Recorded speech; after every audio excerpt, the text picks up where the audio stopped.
Boa tarde, pessoal, tudo bom? Mais uma vez aqui com vocês, meu nome é Fábio. Nós vamos iniciar aqui então a nossa aula hoje de Física. E aí, conforme combinado com vocês, com o nosso cronograma, a gente vai falar hoje sobre os gases e as leis da termodinâmica, né? Então, só um históricozinho aqui para vocês. Essa matéria, ela, fisicamente falando das aplicações dela, ela é a parte da física que tem uma aplicação direta, vamos dizer assim, nas revoluções industriais que teve aí, onde a gente tem o uso das máquinas térmicas para serem usadas aí na indústria como um todo, né? Para a produção de peças e artefatos para o nosso dia a dia, para o uso aí do capitalismo, né? Então, essa parte da física é uma parte que sofreu muitas intercorrências, ela sofreu também muito apoio de várias pessoas aí querendo cada vez mais que esse tipo de tecnologia saísse. Por exemplo, a gente tem aí os motores dos carros, e as tecnologias todas relacionadas com isso está relacionada aí com os gases e as leis da termodinâmica, tá ok, pessoal? Para começar então essa parte aí da matéria, eu tenho que definir para vocês aqui então o que é um gás. Porque se a gente vai mexer com os gases e as leis dele, a gente tem que definir então o que é um gás. Então eu coloquei basicamente aqui o que a gente já sabe, nada muito complicado, então é um conjunto de átomos ou moléculas que estão em constante movimento, tá? Então coloquei basicamente isso. Lá na família dos gases nobres, lá que a gente chama na química, lá você pode encontrar lá vários diversos tipos de gases ali, onde são moléculas que estão com uma certa energia e elas estão aí se deslocando de um lado para o outro com uma energia cinética aí dessas mesmas partículas, tá? Então o que acontece? Olha, como que eu faço para definir um gás? Se eu não consigo pegar esse gás, por exemplo, aqui na minha mão e colocar ele aqui, por exemplo, se eu não consigo visualizar ele, indiretamente ou diretamente eu tenho que ter alguma coisa quantitativa para a física. Então o gás, ele é definido como essas partículas, e um gás também ele é definido por três coisas: pelo seu volume, pela sua temperatura e pela sua pressão. Primeiramente, seu volume. O que é o volume? O volume é onde se encontra aquele gás, é o recipiente que se encontra naquele gás. Por exemplo, se eu pergunto a vocês, eu estou num local aqui que eu estou em casa, eu estou aqui num cômodo que ele é retangular. Ele é mais ou menos tem mais ou menos a área de um paralelepípedo gigante, vamos dizer assim. Se eu for procurar o volume desse gás, vai ser o volume desse paralelepípedo. Vai ser o volume daquele local em que o meu gás está contido. Então, o gás primeiramente é definido pelo volume, depois pela temperatura. E o que é temperatura? A gente já viu nas aulas passadas. Temperatura está relacionada aí com o grau de agitação das partículas. E aí eu queria fazer com vocês aqui, olha, queria chamar muita atenção de vocês que a temperatura do gás, ela sempre tem que estar em Kelvin, tá ok, pessoal? E como que eu faço para transformar minha temperatura em Kelvin? Eu sempre vou pegar a minha temperatura em Celsius e somar com 273. Na verdade, gente, se você pegar aí cientificamente correto, a gente tem um 0,15 aqui, ó. Mas a maioria das questões, principalmente no Enem, eu nunca vi aparecer nesse 0,15. Então a gente utiliza aqui o mais 273. Então você viu temperatura em Celsius no gás? Tem que vir na sua cabeça aí o pontinho de interrogação para você pensar assim, opa, a temperatura ela não pode ser em Celsius, ela tem que ser em Kelvin, tá ok? Por que em Kelvin, gente? Porque Kelvin é a escala, vamos dizer assim, de temperatura que me dá aí o grau de agitação mesmo das partículas, tá? Ele é baseado nisso. Nós temos a pressão. A pressão, o que é pressão? É a força que as partículas fazem sobre a área que ele está. Tá? Sobre a área que aquele gás está. Então, se eu tenho, por exemplo, um botijão de gás ali, Eu tenho várias partículas de gás butano ali se deslocando de um lado para o outro. E essas partículas elas estão atingindo a área do meu cilindro de gás, do meu botijão de gás. E essa força com que elas vão atingir essa área com que ele está, eu chamo ela de pressão. Tá? E a pressão a gente sabe também, pressão é força sobre área. Então é mais ou menos isso daí. Tá ok? Então você tem que fazer uma relação disso daí. Pressão é força sobre área. Então quanto maior a força que essas partículas fazem sobre o botijão, sobre essa área, maior vai ser a minha pressão. Tá, pessoal? Então fica definido para a gente volume, temperatura e pressão. E aí, toda vez que eu tenho uma mudança em alguma dessas condições, por exemplo, eu peguei aqui um frasquinho aqui, que eu tenho aqui perto, aqui, olha, imagine que eu tenho uma quantidade de gás aqui dentro. Ó. Ele tem uma temperatura inicial, um volume inicial e uma pressão inicial. Aí eu vou colocar fogo aqui, eu vou acender o isqueiro aqui, olha. Eu vou mexer na temperatura. Se eu mexer na temperatura, imaginando que seja um gás que esteja aqui dentro, a pressão também vai mudar desse gás. Nesse caso aqui, o volume não vai mudar, mas a pressão vai mudar. Ou seja, eu falo que esse gás, ele sofreu uma transformação.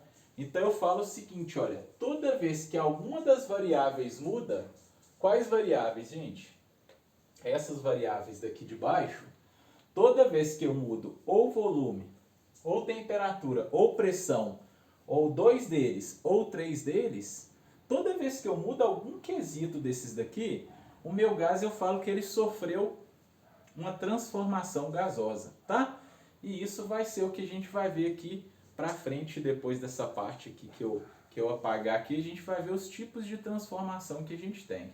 Antes disso, nós vamos ver aqui, olha, essa equação aqui que é chamada de equação geral dos gases.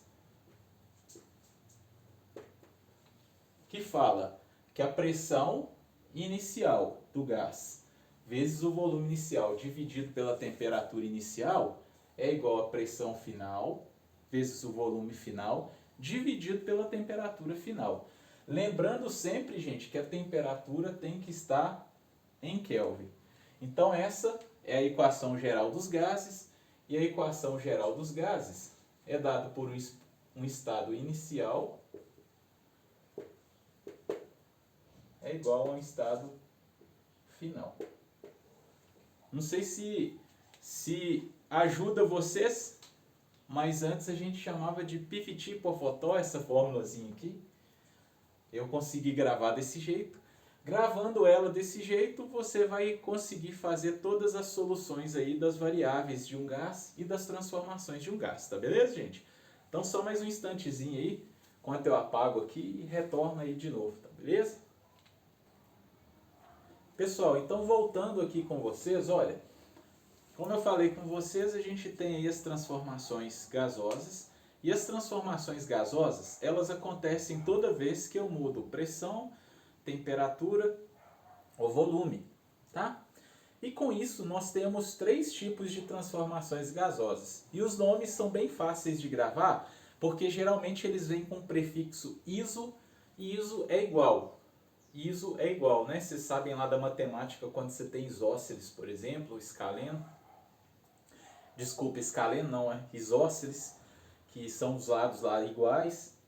E o iso, ele é uma palavra que significa igual. Ele é um prefixo que significa igual. Então a gente tem, por exemplo, os tipos de transformações. O primeiro aqui que é a isovolumétrica. Iso igual, mesmo volume. Iso igual, volumétrico, volume. Então é uma transformação onde o meu volume não vai mudar. Tá? Só que nessa primeira aqui a gente tem um problema, porque ela tem três variações da palavra. E geralmente eles utilizam as outras duas. Então a gente tem isovolumétrica, a gente tem isométrica e isocórica, que é o mesmo significado. Tá? E como que a gente faz, gente? Vocês vão pegar aqui essa formulazinha, como eu falei para vocês anteriormente, que é a lei geral dos gases. E aí você vai pegar aqui, olha, Mesmo volume, o que você vai fazer? Você vai pegar o seu volume e vai cortar o volume aqui, olha. Vou fazer com esse daqui, depois com os outros não vai dar, né? Cortei o volume, aí a equação vai ficar assim, ó.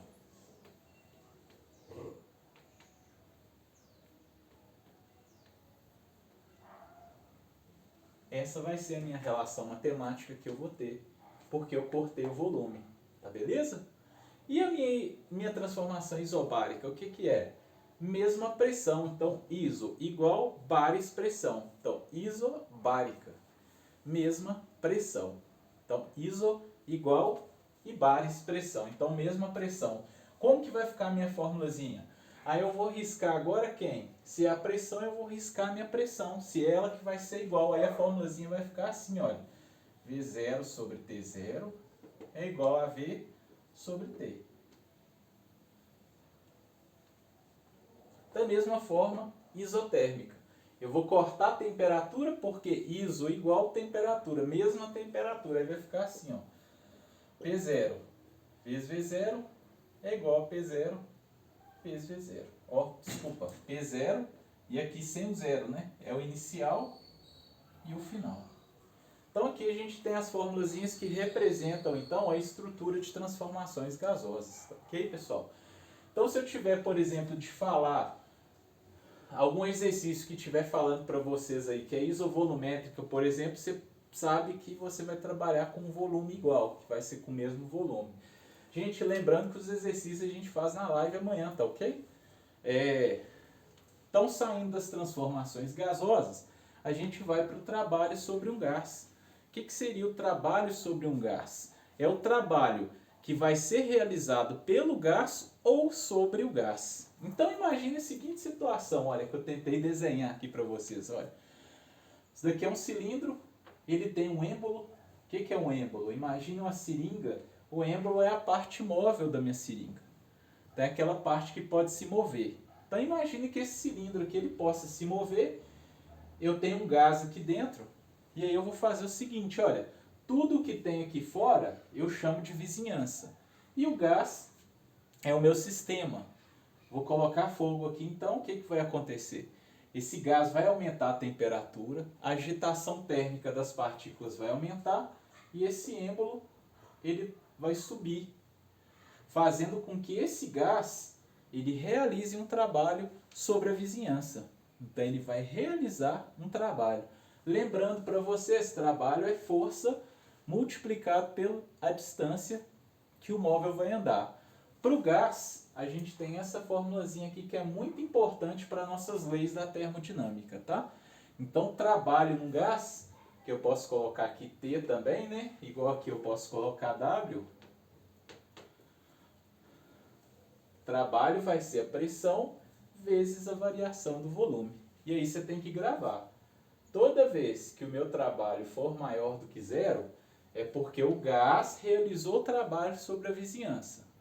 Então isso daqui subiu, né? Aumentou o meu volume. Toda vez que o meu trabalho for igual a zero, quer dizer que o meu volume vai ficar constante. E toda vez que o meu trabalho for menor do que zero, quer dizer que esse gás sofreu uma compressão. Ele foi comprimido. Então aqui em cima ele sofreu uma expansão, aqui ele ficou no mesmo lugar e no de baixo aqui ele sofreu uma compressão. Então você tem que olhar sempre o sinal da situação aqui do trabalho. Toda vez que o trabalho for positivo, expansão. Trabalho igual a zero, não sofreu nada. E trabalho menor do que zero vai ser negativo, sofreu uma compressão. Tá ok, pessoal?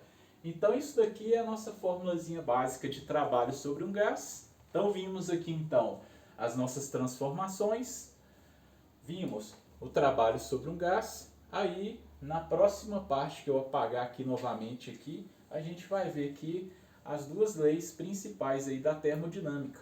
Tá ok, pessoal? Então só um pouquinho aqui, daqui a pouco eu estou de volta. Bom, pessoal, então voltando aqui, olha, com vocês, eu sei como que vocês estão estudando aí, né, trabalhando muito para as coisas acontecerem. Então, eu sei também que fica cansativo fazer um vídeo muito grande.